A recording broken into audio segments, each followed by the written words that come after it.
every night you disappear. Now, I want you to really think about what I just said because I don't mean it as poetry. I mean it as a statement of fact. You lie down, you close your eyes, and at some point, the thing that is you, the awareness, the inner voice, the sense that there is someone home behind those eyes, it goes away. Your body stays right there. Your heart keeps beating. Your lungs keep breathing. Your neurons keep firing, millions and millions of them, all night long. But the subjective experience of being you goes dark, and then, hours later, it comes back. You open your eyes and you say, well, I slept well, or you say, I had a strange dream, and you go on with your day as if nothing remarkable happened. But something very remarkable happened. You ceased to exist as a conscious being, and then you started existing again. And nobody, not a single physicist, not a single neuroscientist, not a single philosopher on this planet, can fully explain how that works or where you went. You see, this is not just a question about sleep. This is a question about the deepest unsolved problem in all of science. What is consciousness? Where does it live? And why can it apparently be switched off and switched back on like a light? Now, before we can talk about what happens to consciousness during sleep, we have to be honest about something. And I think honesty is always the right place to start.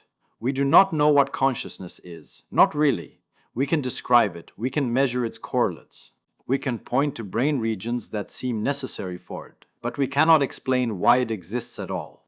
There was a philosopher named David Chalmers, and in 1995 he articulated something that had been bothering people in one form or another for centuries. He called it the hard problem of consciousness. And here is what he meant. You can describe every single atom in a human brain. You can trace every electrical signal, map every chemical reaction, catalog every neurotransmitter binding to every receptor.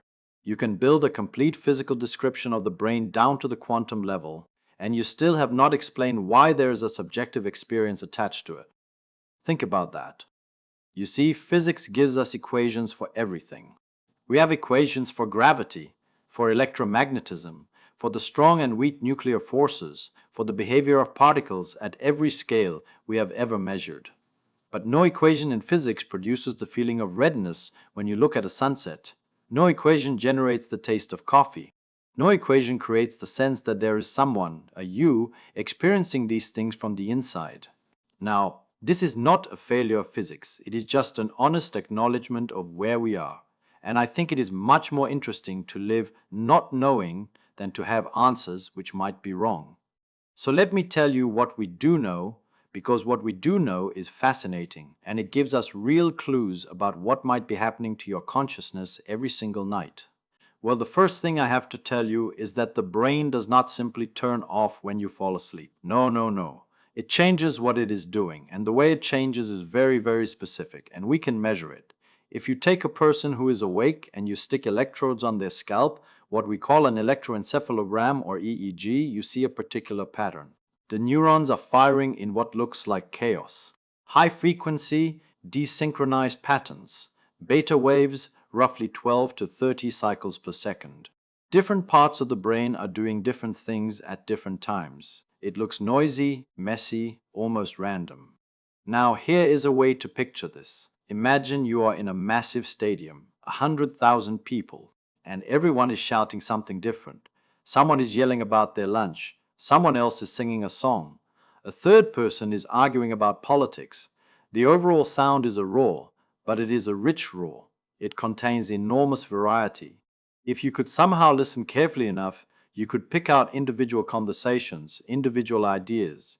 There is a tremendous amount of information in that noise. Now you fall asleep. Deep sleep, what the scientists call non-REM sleep, the slow wave phase. And something dramatic happens. Those fast desynchronized beta waves are replaced by slow, massive, synchronized delta waves. Half a cycle to 4 cycles per second. The neurons are no longer shouting different things. They are all doing the same thing at the same time. The stadium is no longer a roar of individual voices. It has become a coordinated wave. You know the kind, where one section stands up and then the next section and then the next, and it rolls around the entire stadium. Now that looks impressive from the outside. It looks organized. But think about what has been lost. When everyone does the wave, nobody is having their own conversation anymore. The individual voices, the individual ideas, the diversity of information, it all gets drowned in the collective rhythm. And this is where the physics gets really interesting. You see, this is fundamentally an information theoretic phenomenon. Information, real information, requires differentiated states. You need things to be distinguishable from one another. If every neuron is doing the same thing at the same time, the number of distinguishable states the system can be in drops dramatically.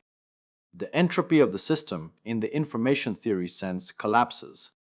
Let me put this differently.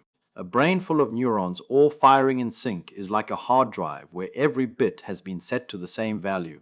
It does not matter if it is all ones or all zeros. Either way, the storage is empty. The capacity for information is gone. And here is the deep question.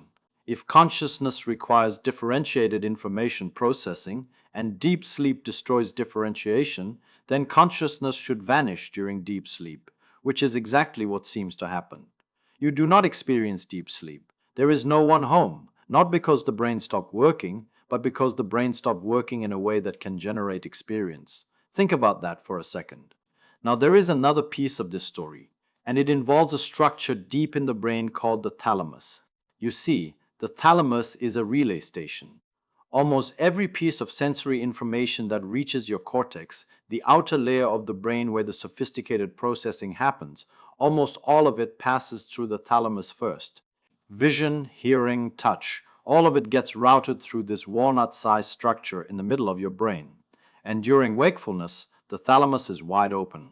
Signals come in from your eyes, your ears, your skin, and the thalamus faithfully passes them along to the cortex. You hear the clock ticking, you feel the fabric of your shirt, you see the light in the room.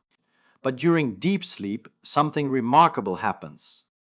The thalamic neurons enter what physicists and neuroscientists call a bistable mode. They oscillate between two states. An up state, where the neuron is depolarized and responsive, ready to pass signals along, and a down state, where the neuron is hyperpolarized and silent. Completely silent. During those down states, sensory signals cannot pass through. The gate is shut. And this is not a gradual dimming. This is very important. The thalamus does not slowly turn down the volume like a dimmer switch. It flips, like a phase transition. You know what a phase transition is? It is when water freezes. At 33 degrees Fahrenheit, you have liquid water. At 31 degrees, you have ice. There is no gradual transition between liquid and solid. It flips. The thalamus does the same thing. One moment it is passing signals, the next moment it is not. Now, this is why you do not hear the clock ticking during deep sleep. The signal from your ears reaches the thalamus and gets stopped at the gate. But here's something very interesting. A loud enough noise can still wake you up. Why? Because the signal has to be strong enough to overcome the hyperpolarization barrier. It has to have enough energy to force the thalamic neurons out of their down state. It is a threshold phenomenon. Small signals get blocked. Large signals break through. And you know what? This tells us something important. The brain during deep sleep is not unconscious because it cannot process anything at all. It is unconscious because it has raised the barrier so high that only extreme signals can get in. And even those, when they do get in, they don't produce a normal conscious experience. They just trigger an alarm, a wake-up signal. So the brain has physically disconnected itself from the external world. The stadium is still there, the seats are still there, the people are still there. But the doors are locked and the windows are shuttered.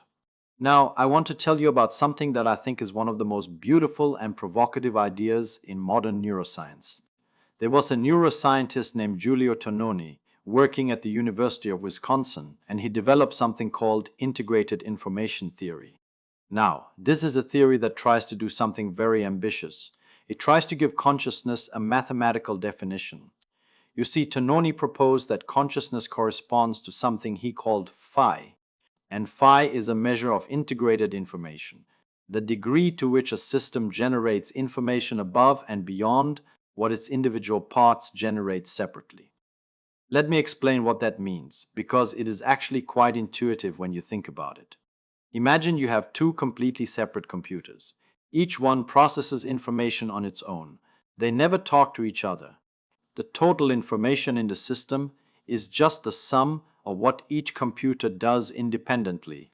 Phi, in that case, is zero. There is no integration. Now connect those computers. Let them share information, influence each other, create patterns that neither one could create alone. Now the system generates information that is more than the sum of its parts. Phi goes up. The system is integrated. Tononi's claim is that consciousness is what integrated information feels like from the inside. High phi, high consciousness. Low phi, low consciousness. Zero phi, no consciousness at all. Now you might think this is just philosophy, just a nice idea with no way to test it. But here is where it gets really interesting. There was an experiment, and I love this experiment because it is one of those rare cases where you can actually see the theory playing out in front of your eyes.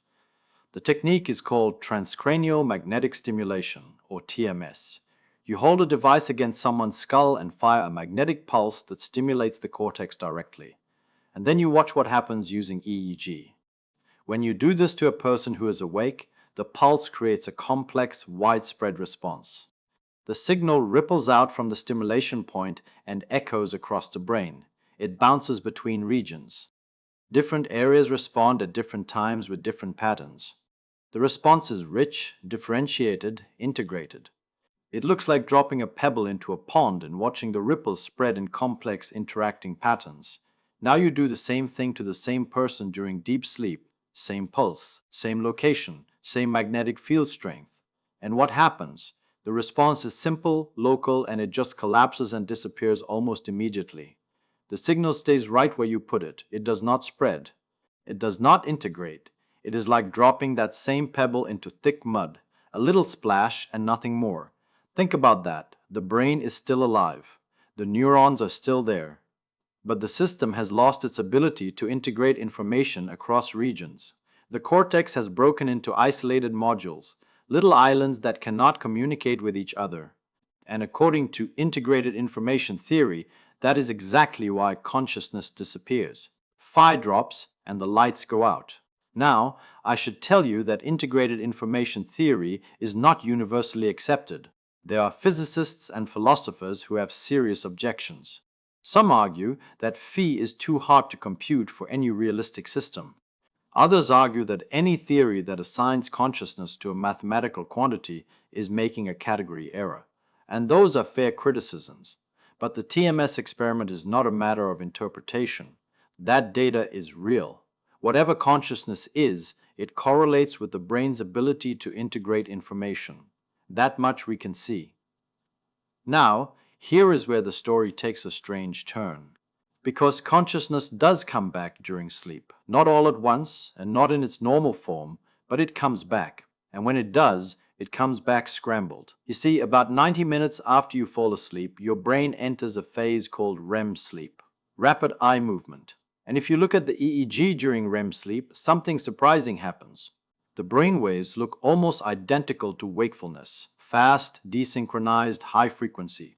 The thalamocortical gate partially reopens. The brain is active again in a way that looks, from the outside, very much like being awake. And you are conscious again. That is what dreams are. They are consciousness returning during sleep. You see things, hear things, feel emotions, move through spaces, interact with people. There is genuine subjective experience happening during REM sleep, but there is a catch. And it is a very interesting catch. The prefrontal cortex, the part of the brain responsible for executive control, logical reasoning, critical thinking, self-awareness, the part that makes you say, wait, this does not make sense, that part is largely offline during REM sleep. So what you get is consciousness without a reality checker. Your brain is generating vivid, complex experiences, but it is working with internal noise instead of external input. It is hallucinating. And you do not know you are hallucinating because the machinery that would normally flag the experience as not real is shut down. Now, I want to give you a physics parallel here because I think it is illuminating. Imagine you have a complex dynamical system, a set of equations that describe how something evolves over time. During wakefulness, those equations run with real boundary conditions, real input from the external world. Light comes in through your eyes, sound comes in through your ears, and the equations process real data. During REM sleep, the same equations run, the same dynamical processes unfold. But the boundary conditions have changed. Instead of external input, the brain feeds itself internal noise. Random signals generated by the brainstem, fragments of memory, emotional residue, same equations, different input, same engine, different fuel, and the result is a world that feels real but is entirely fabricated. And you know what? This might be the most unsettling thing about dreams. Not that they are strange, but that they demonstrate how thin the line is between perception and hallucination. Your brain constructs your entire experience of reality. During the day, it constructs it from external data. During REM sleep, it constructs it from nothing. And in both cases, the experience feels absolutely, convincingly real. Now, this opens up a whole question. If we really want to understand what sleep does to consciousness, it helps to have a control experiment. And nature has not given us one, but medicine has. General anesthesia. You see, under general anesthesia, consciousness disappears far more completely than it does during sleep. When you go under with a drug like propofol, there are no dreams. There is no REM-like return of experience. There is nothing. Patients report that it is like a gap in time. One moment they are counting backward from 10, the next moment they are in a recovery room and hours have passed. And what propofol does at the neural level is very revealing. It disrupts cortical connectivity at a fundamental level. It breaks the integration that Tononi's theory says is necessary for consciousness. It does not just raise the thalamic gate or synchronize the neurons. It fragments the cortex far more severely than natural sleep does. Now, this contrast is very important. During natural sleep, consciousness is reduced in stages. You lose it during deep non-REM sleep, but it comes back, albeit scrambled, during REM. The brain cycles through these phases all night long. It is a natural, reversible, rhythmic process. Anesthesia is different. Anesthesia is closer to just unplugging the system entirely. And this tells us something.